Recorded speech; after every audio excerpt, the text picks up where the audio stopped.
Hello dear students, this is classical theory of income and employment part 2. Part 1 में हमने classical theory of income and employment की जो assumptions हैं दो main assumptions हैं, सेल्स law of market and wage price flexibility, उनको discuss किया था। उसका जो लिंक है वो आपको डिस्क्रिप्शन बॉक्स में मिल जाएगा, वहाँ से आप उसको समझ सकते हैं। तो पार्ट 2 पे हम बात करेंगे classical theory labour market equilibrium, किस तरह से लेबर मार्केट इक्विलिब्रियम होता है और इकोनॉमी में फुल एम्प्लॉयमेंट लेवल प्रिवेल करता है। तो अकॉर्डिंग टू जो क्लासिकल थियोरी है, जो नेशनल इनकम और एम्प्लॉयमेंट कितना होगा उसका जो मैग्नीट्यूड है, that depends on the aggregate production and the supply and demand for labour. Aggregate production function क्या है और डिमांड की जो सप्लाई, लेबर की जो सप्लाई और डिमांड है उस पर डिपेंड करेगा level of national income and employment. अब इसको एक्सप्लेन करने के लिए हम मान के चलते हैं कि इकोनॉमी में एक होमोजीनियस और डिविजिबल गुड प्रोड्यूस की जा रही है, गुड वाई। इस गुड को प्रोड्यूस करने के लिए we require some factors of production, for example labour, capital, technology etcetera. तो हमारा जो एग्रीगेट प्रोडक्शन फंक्शन होगा that is Y is equal to function of N K T. N here denotes labor, K denotes capital and T denotes state of technology, है ना। और short run में हम ये मान के चलते हैं कि जो कैपिटल है और स्टेट ऑफ टेक्नोलॉजी है, दे रिमेन कांस्टेंट, उनमें कोई चेंज नहीं होगा, है ना। तो अगर हम बात करें तो जब कैपिटल स्टॉक दिया हुआ है, टेक्नोलॉजी दिया हुआ है, तो गुड वाई का जो आउटपुट है that would increase only when employment of labour and increases, है ना। तो जब लेबर का एम्प्लॉयमेंट इंक्रीज होगा तो आउटपुट बढ़ेगा। पर एक चीज़ यह है कि जब employment of labour increases, marginal product of labour would diminish because of law of diminishing returns, ठीक है। तो जो देन हम बात करेंगे लेबर मार्केट इक्विलिब्रियम की। तो जो डिमांड फॉर लेबर है that is derived from short run production function. हम यहाँ ये मान के चल रहे हैं, जो क्लासिकल थियोरी वो ये एज्यूम करके चलती है कि फैक्टर मार्केट में और प्रोडक्ट मार्केट में परफेक्ट कंपटीशन होता है, और अपने प्रॉफिट्स को किसी भी फार्म का जो ऑब्जेक्टिव है, जो फार्म्स हैं जो मार्केट में काम कर रही हैं, उनका ऑब्जेक्टिव प्रॉफिट मैक्सिमाइजेशन है। तो टू मैक्सिमाइज प्रॉफिट्स, जो फर्म्स हैं they will employ labour until the marginal product of labor is equal to the given real wage rate। real wage rate क्या होता है? Money wages divided by general price level. तो उसको हम लिख सकते हैं जो रियल वेजेस है that is W upon P। तो एक फर्म तब तक प्रॉफिट मैक्सिमाइज करने के लिए तब तक लेबर एम्प्लॉय करेगी जब तक जो मार्जिनल प्रोडक्ट ऑफ लेबर है, MPN है, वो इक्वल नहीं हो जाता W अपॉन P के। तो ये होगा MPN, marginal product of labour, is equal to W upon P। MPN stands for marginal product of labour. तो ये कंडीशन होगी कि तब तक जो फर्म्स है they will continue to employ labour जब तक कि जो मार्जिनल प्रोडक्ट ऑफ लेबर है वो रियल वेजेस के बराबर नहीं हो जाती। और ये सिंपल सी बात है कि at lower real wage rate more labour will be demanded and और employed by the firm and vice versa. जब वेज रेट कम होगी तो लेबर की डिमांड ज़्यादा होगी, वेज रेट कम होगी, वेज रेट ज़्यादा होगी तो लेबर की जो डिमांड है वो कम होगी। तो जो डिमांड फॉर लेबर है that is function of real wage rate.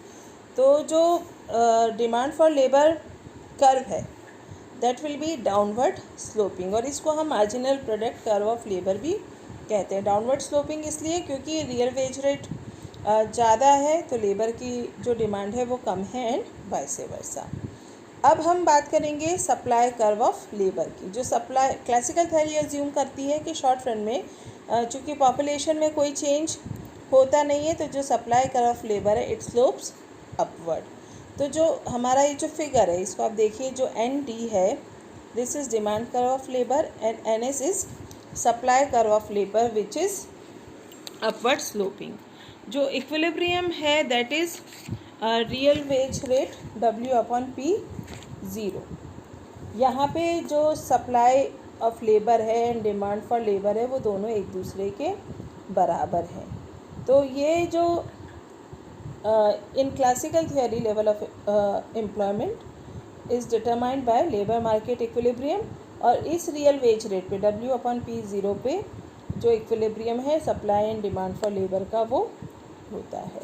और जितने लोग काम करना चाहते हैं वो इस वेज रेट पे एम्प्लॉयड हैं। इस वेज रेट ना तो जो W/P0 पे है ना तो एक्सेस सप्लाई ऑफ लेबर है, ना ही एक्सेस डिमांड ऑफ लेबर है। कहने का मतलब क्या है, किसी भी तरह का इनवॉलेंट्री अनएम्प्लॉयमेंट ऑफ लेबर इस इक्विलिब्रियम सिचुएशन में नहीं है, और full employment of labour prevails in the economy. जितने भी लोग काम करना चाहते हैं इस रियल वेज रेट पे उनके लिए काम अवेलेबल है।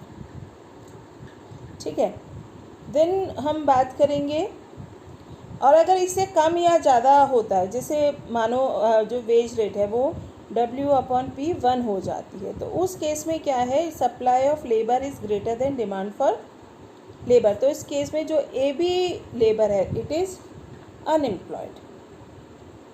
पर उस केस में क्या होगा, जो सप्लाई ज़्यादा है और डिमांड कम है, तो there will be competition among workers, और उससे जो वेज रेट है फिर से W/P0 पे आके सेट हो जाएगी, जो कि फुल एम्प्लॉयमेंट ऑफ लेबर की सिचुएशन होगी।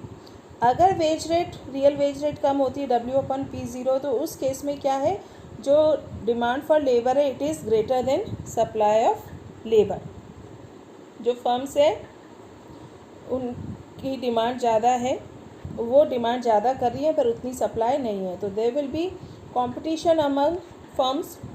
तो जो उनके बीच का जो कंपटीशन है उसके कारण जो रियल वेज रेट है वो बढ़ के फिर कहाँ क्या हो जाएगी, W/P0, और फिर से जो इक्विलिब्रियम है वो सेट हो जाएगा। और इस वेज रेट पे W/P0 पे किसी भी तरह का इनवॉलेंट्री अनएम्प्लॉयमेंट नहीं होगा। इकोनॉमी फुल एम्प्लॉयमेंट, इकोनॉमी में लेबर को फुल एम्प्लॉयमेंट होगा।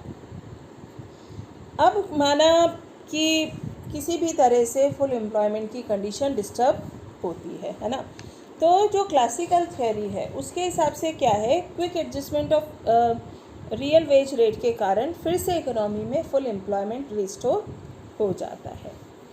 जैसे हम माने कि अगर किसी तरह से डिप्रेशन या रिसेशन है इकोनॉमी में, तो उसके कारण क्या होगा, आउटपुट के लिए जो एग्रीगेट डिमांड है वो कम हो जाएगी। जब आउटपुट के लिए डिमांड कम है तो ऑब्वियसली जो डिमांड फॉर लेबर है वो भी डिक्रीज़ होगी। लेबर डिमांड डिक्रीज़ होने के साथ ही जो डिमांड कर्व है, लेबर डिमांड कर्व है, वो लेफ़्ट की तरफ शिफ्ट हो जाएगा। Fewer workers will be demanded than the number of workers who are willing to supply their labour at this wage rate, और उसके कारण क्या होगा, there will be excess supply of labour.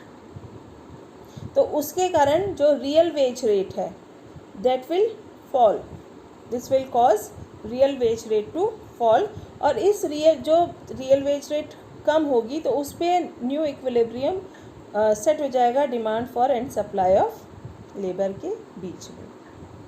तो जब क्लासिकल थियोरी के हिसाब से in this new labour market equilibrium at lower real wage rate full employment of labour prevails as all those who are willing to work at this real wage rate find employment. जब labour की demand कम हो रही है, labour का जो demand curve है वो लेफ़्ट की तरफ शिफ्ट हो जा रहा है, रियल वेज रेट कम हो जा रही है, इक्विलिब्रियम एक डिक्रीज रियल वेज रेट पे इस्टेब्लिश हो जाता है, तो क्लासिकल थियोरी के हिसाब से इस न्यू लेबर मार्केट इक्विलिब्रियम में eight lower real wage rate full employment labour prevail करेगा, क्योंकि जो भी लोग काम करना चाहते हैं they will get work, they will find employment. तो किसी भी तरह से इनवॉलेंट्री अनएम्प्लॉयमेंट नहीं होगा। इसको हम ग्राफ से समझ सकते हैं। जैसे ये देखिए, जो इनिशियल इक्विलिब्रियम है that is at point E0, जहाँ पे लेबर का जो डिमांड है और लेबर की जो सप्लाई है वो बराबर है, और जो रियल वेज रेट है that is W/P 0. Now what happens, जो डिमांड इफेक्टिव एग्रीगेट डिमांड है जो कम हो जाती है, उसके कारण लेबर की डिमांड कम हो जाती है। तो जो लेबर का जो डिमांड कर्व है इट शिफ्ट्स लेफ्टवर्ड, नीचे की तरफ ये शिफ्ट हो जाता है। और इस केस में KE0 के बराबर एक्सेस सप्लाई ऑफ लेबर है और डिमांड कम है। तो जो वेज रेट है वो अब गिर के कितनी हो जाएगी, W1/P 0। और नया इक्विलिब्रियम कहाँ आ जाएगा, डिमांड और सप्लाई का पॉइंट E1 पे। पहले E0 पे था, अब हो गया पॉइंट E1 पे।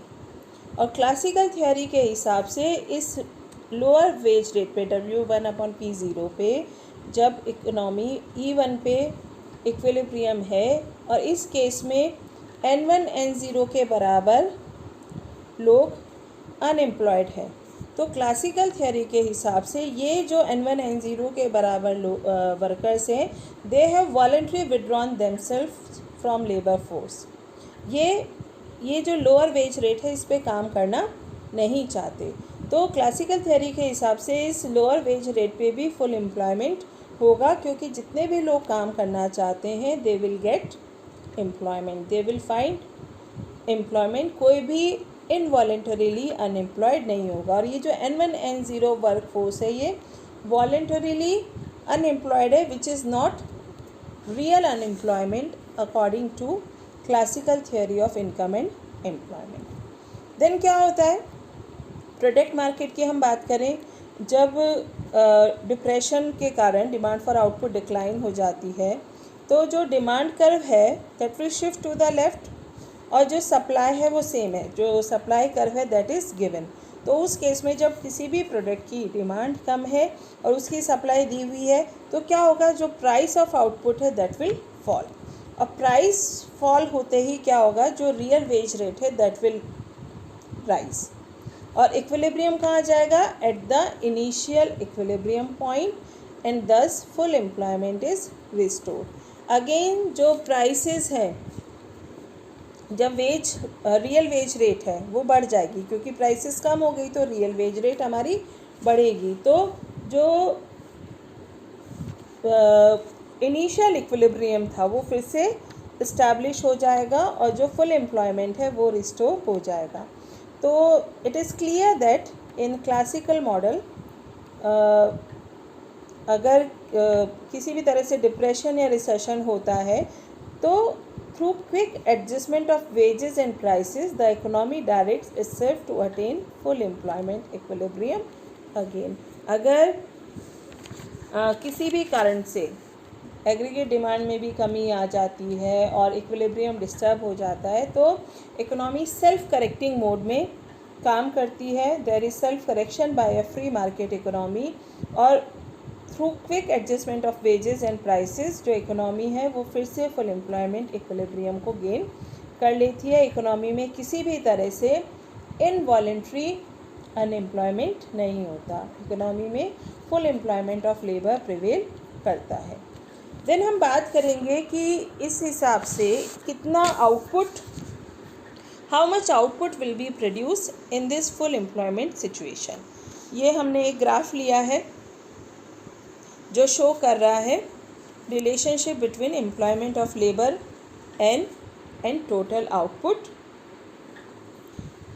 टोटल आउटपुट कितना है, तो आप ये देख सकते हो कि जब जो टोटल आउटपुट है वो Q, हमने इसको Q से लिखा है कि जब इकोनॉमी में स्टॉक ऑफ कैपिटल दिया हुआ है, टेक्नोलॉजी दी हुई है, तो जो short run production function OQ, ये जो शॉर्ट रन प्रोडक्शन फंक्शन है OQ, ये शो कर रहा है कि जब ज़्यादा वर्कर्स को एम्प्लॉय किया जाता है तो जो आउटपुट है that increases but at decreasing rate. ये जो OQ हमारा आउटपुट फंक्शन है, प्रोडक्शन फंक्शन है, शॉर्ट रन प्रोडक्शन फंक्शन है, ये शो कर रहा है when more and more workers are employed output increases at a diminishing rate because there are diminishing returns to labor. तो जो फुल एम्प्लॉयमेंट ऑफ लेबर है OL 0, ये प्रोड्यूस कर रहे हैं OQ के बराबर आउटपुट, और ये जो OQ आउटपुट है this constitutes the income of the society, और ये वेजेस एंड प्रॉफिट्स की, अगर हम दो फैक्टर मान के चलें कैपिटल और लेबर, तो वेजेस एंड प्रॉफिट के रूप में ये डिस्ट्रीब्यूट हो जाएंगे। और ये जो लेवल ऑफ आउटपुट है OQ, it is refer to as full employment level of output और potential GDP of the economy, और इसको हम एग्रीगेट सप्लाई भी कहते हैं। तो जब OL 0 के बराबर हम लेबर एम्प्लॉय कर रहे हैं which is full employment level, तो OQ आउटपुट इकोनॉमी में टोटल प्रोड्यूस हो रहा है, जो कि सोसाइटी की इनकम भी है, और इसको हम full employment level of output भी कहते हैं। So this is all about labour market equilibrium according to classical theory of income and employment. Economy में हमेशा फुल एम्प्लॉयमेंट होता है। रियल वेज रेट में कमी आने से अगर किसी भी तरह से फुल एम्प्लॉयमेंट लेवल डिस्टर्ब भी होता है, तो इकोनॉमी सेल्फ करेक्टिंग मोड में काम करके इस तरह से काम करती है कि there will be quick adjustment of wages and prices, और इकोनॉमी फिर से फुल एम्प्लॉयमेंट लेवल को अगेन उस लेवल पे इकोनॉमी उस सिचुएशन को गेन कर लेती है। इकोनॉमी में हमेशा फुल एम्प्लॉयमेंट ऑफ लेबर रहता है। So thank you for watching. Classical theory का ही नेक्स्ट वीडियो जल्दी ही हम लाएंगे। So stay tune for next video. Please like, share, subscribe my channel.